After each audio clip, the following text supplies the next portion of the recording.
Welcome back to YS Academy. दोस्तों, आप सबका बहुत बहुत स्वागत है। और इस वीडियो में हम बात करेंगे कि जो ये थर्ड सेमेस्टर के और फिफ्थ सेमेस्टर के सेकंड फेज एग्जाम होने वाले हैं, ये किन स्टूडेंट्स को देने हैं। आप लोगों का डाउट आ रहा है कि ये जो एग्जाम्स हैं वो किन स्टूडेंट्स को देने हैं, क्योंकि बहुत सारे स्टूडेंट्स ऐसे हैं जिन्होंने इस एग्जाम को लास्ट टाइम अटेम्प्ट भी नहीं किया था, और बहुत सारे बच्चे ऐसे हैं जिन्होंने अटेम्प्ट तो किया था लेकिन उनके कुछ एग्जाम्स छूट गए, देर से उन्होंने अपलोड किया, कंफर्मेशन मैसेज नहीं आया, वगैरह वगैरह वगैरह। बहुत सारी आपकी प्रॉब्लम्स हैं और मेरे पास आपके सारे डाउट्स आ रखे हैं। एक एक करके सारे डाउट्स आपके बताने वाला हूं। सबसे पहले बात करते हैं कि ये एग्जाम्स देना किसको है। देखो, सिंपल सा लॉजिकली है कि जिन स्टूडेंट्स ने पहले नहीं दिया था, थर्ड एंड फिफ्थ सेमेस्टर के एग्जाम जब दिसंबर में हो रहे थे तब आपने एग्जाम नहीं दिया था, तो अब आपको अपना एग्जाम दे देना है ना। आपने क्या किया था, अपनी फीस पे कर दी थी, आपने रजिस्ट्रेशन कर दिया था, तो उस टाइम आप अपना एग्जाम नहीं दे पाए थे क्योंकि एडमिट कार्ड नहीं आया था। तो अब आप अपना एग्जाम दे सकते हैं क्योंकि लास्ट टाइम आपका नहीं हुआ था। दूसरे स्टूडेंट ऐसे होंगे जिन्होंने फीस ही पे नहीं की थी, तो अगर आपने फीस पे नहीं की थी तो 7 जनवरी लास्ट डेट है। आप अपना स्टूडेंट डैशबोर्ड चेक कीजिए, उस पर आपको फीस पे करने का लिंक मिल जाएगा, फीस पे कर दीजिए। ठीक है, जिन्होंने अपनी फीस पे कर दी थी, रजिस्ट्रेशन कर लिया था, तो उनको दोबारा से फीस पे नहीं करनी है, रजिस्ट्रेशन नहीं करना। याद रखें, जिन बच्चों ने फीस पे कर दी थी, रजिस्ट्रेशन कर दिया था, उनको दोबारा ये सब नहीं करना। सिंपल। जिन्होंने फीस पे नहीं की थी उन लोगों के लिए 7 जनवरी लास्ट डेट है, शाम को 5:30 बजे तक आप लोग अपना सबमिट कर देना। कैसे करना है, डिस्क्रिप्शन में लिंक है, देख लो। अब बात करते हैं कि आपके ना कुछ डाउट्स बन रहे हैं और बहुत सारे अलग अलग डाउट्स हैं। जैसे मेरे पास कुछ डाउट्स है, मैं बता ही देता हूं। सबसे पहले मेरे पास एक डाउट ये आता है कि हमने लास्ट टाइम एग्जाम तो दिए थे और एग्जाम्स हमने कुछ एग्जाम दिए थे, कुछ एग्जाम छूट गए। जैसे मान लो कि हमने 4 एग्जाम थे हमारे, 4 में से 3 एग्जाम हमने दिए और 1 एग्जाम छूट गया, तो क्या अब उस एग्जाम को हम दे सकते हैं या फिर दोबारा से सारे एग्जाम देने होंगे। देखो, अगर आपने लास्ट टाइम अपना एग्जाम दिया है और कोई एक एग्जाम या 2 एग्जाम छूट गए हैं तो वो सेकंड फेज में आप दे सकते हो। क्लियर हो गया। जो 2 एग्जाम आपने दे दिए और टाइम पर दे दिए थे तो वो उनको रहने दो, जो छूट गए थे वो अब सेकंड फेज एग्जामिनेशन में दे देना, वो आपके सबमिट हो जाएंगे। इसके अलावा आपके बहुत सारे ये भी डाउट हैं कि सर हमने एक ये कि हमने जब एग्जाम अपना अपलोड किया था तो 4 क्वेश्चन अपलोड करने थे, 2 क्वेश्चन ही अपलोड कर पाए, उसके बाद वो ऑटो सबमिशन हो गया और 2 क्वेश्चन हम अपलोड ही नहीं कर पाए, है ना। तो ऐसे केस में क्या होगा, आपके भाई फेल होने के चांसेस बन सकते हैं, है ना। तो अगर आपने अपने सारे क्वेश्चन अपलोड नहीं किए थे, देखो अगर आपने 3 क्वेश्चन अपलोड किए थे तो 3 क्वेश्चन में तो आप पास हो सकते हो, लेकिन आपने अगर 2 ही क्वेश्चन अपलोड किए हैं या सिर्फ 1 ही क्वेश्चन अपलोड किया तो फिर आपके फेल होने के चांसेस बढ़ जाते हैं। तो ऐसे स्टूडेंट जिन्होंने सिर्फ 2 या फिर 1 ही क्वेश्चन अपलोड किया था वो भी इस एग्जाम को दोबारा दे देना। जिनके 3 क्वेश्चन अपलोड हो गए थे वो उस एग्जाम को दोबारा मत देना, पास तो हो ही जाओगे। एक ये चीज क्लियर हो गई। इसके अलावा आता है कि सर हमारा तो कंफर्मेशन मैसेज नहीं आया था, तो क्या हम एग्जाम दे सकते हैं। तो देखो, अगर आपने अपना एग्जाम सही टाइम पर अपलोड किया है, सही टाइम का मतलब थोड़ा सा समझ लो। आप अभी जो मैं बात बताने वाला हूं ना, इसको बहुत ध्यान से समझना और इससे ना आप सबके बहुत सारे डाउट अपने आप क्लियर हो जाएंगे, अपने आप समझ आ जाएगा कि कैसे। मैं थोड़ा सा आपको ना व्हाइट बोर्ड पे दिखाता हूं कि मैं क्या कहना चाह रहा हूं। तो दोस्तों, आप यहां देख सकते हैं, मैंने पूरा प्रोसीजर लिख दिया है, पूरा टाइम शेड्यूल आपको समझाने के लिए बता दिया है कि तो क्या है। अगर आपका एग्जाम मॉर्निंग में है और आपका जो एग्जाम टाइम था वो 9:30 बजे से 2:30 बजे 12:30 बजे तक का था, और उसमें फिर आपको पोर्टल पर अपना आंसर पीडीएफ अपलोड करना था, तो उसका टाइम क्या था, 12:30 बजे से 1:30 बजे तक का। और अगर 1:30 बजे भी आप अपलोड नहीं कर पाते तो 2:30 बजे तक आप कर सकते थे। यानी कि पोर्टल पर अपलोड करने का जो टाइम है वो है 12:30 बजे से 2:30 बजे तक का। इस 2 घंटे में आपने अगर अपलोड कर दिया था तो आपको दोबारा एग्जाम नहीं देना।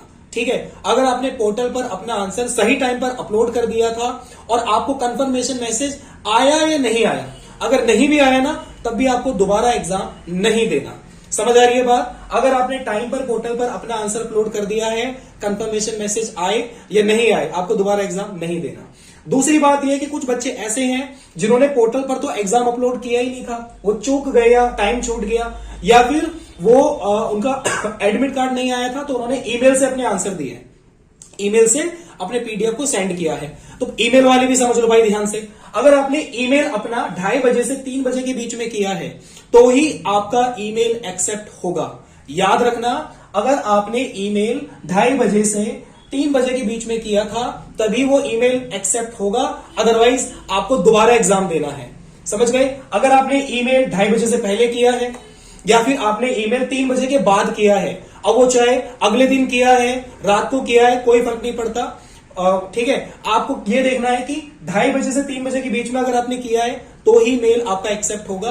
अगर आपने इसके अलावा किसी अलग टाइम पे मेल किया है तो भाई आप सेकंड फेज एग्जाम दे देना उस सब्जेक्ट का। समझ आ रहा है ना? अच्छा, अब बात करते हैं इवनिंग शिफ्ट वाले बच्चों का। तो उनका जो एग्जाम टाइम था वो 2:30 बजे से 5:30 बजे तक का था। ठीक है, और अपलोड करने का टाइम क्या था? 5:30 से 6:30, और उसमें भी अपलोड नहीं कर पाते तो 6:30 से 7:30 तक का।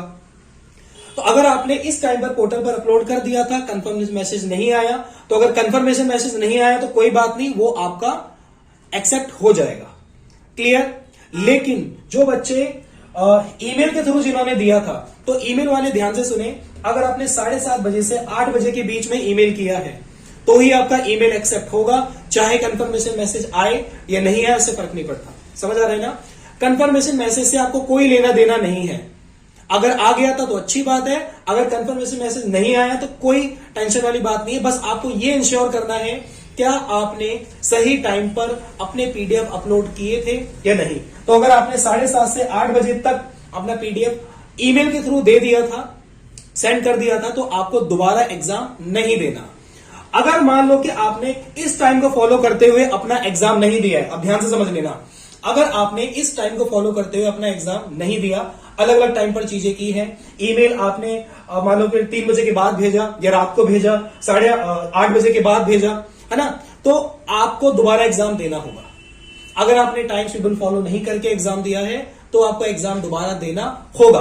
तो अब आपको क्लियर हो गया होगा कि किन बच्चों का एग्जाम देना है और किन को नहीं देना है। बहुत सारे बच्चे अभी भी ऐसे होंगे जो ये बोल रहे होंगे कि सर हमारे 2 एग्जाम तो सही टाइम पर अपलोड हो गए थे, 2 गलत टाइम पर हो गए थे। तो जो 2 गलत टाइम पर अपलोड हुए ना, उन दोनों का एग्जाम दोबारा देना है सेकेंड फेज एग्जामिनेशन के अंदर। क्लियर हो गया दोस्तों? इसके अलावा भी मेरे पास आप लोगों की बहुत सारी क्वेरी है। वीडियो बहुत ज्यादा लंबा हो रहा है इसलिए मैं इसमें नहीं ले रहा हूं।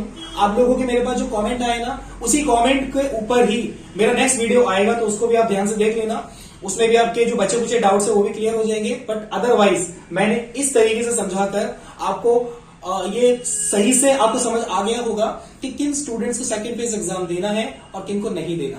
तो ये सारी चीजें यहाँ पे आपके क्लियर हो जाती हैं। जिन स्टूडेंट्स का एडमिट कार्ड नहीं आया था तो टेंशन मत लेना, अभी दोबारा आपका एडमिट कार्ड अब आपका एडमिट कार्ड जनरेट हो जाएगा। जिनका नहीं आया था और जिनका एडमिट कार्ड आ गया था उनका कोई दोबारा नहीं आएगा, वही पहले वाला एडमिट कार्ड ही आपका काम करेगा।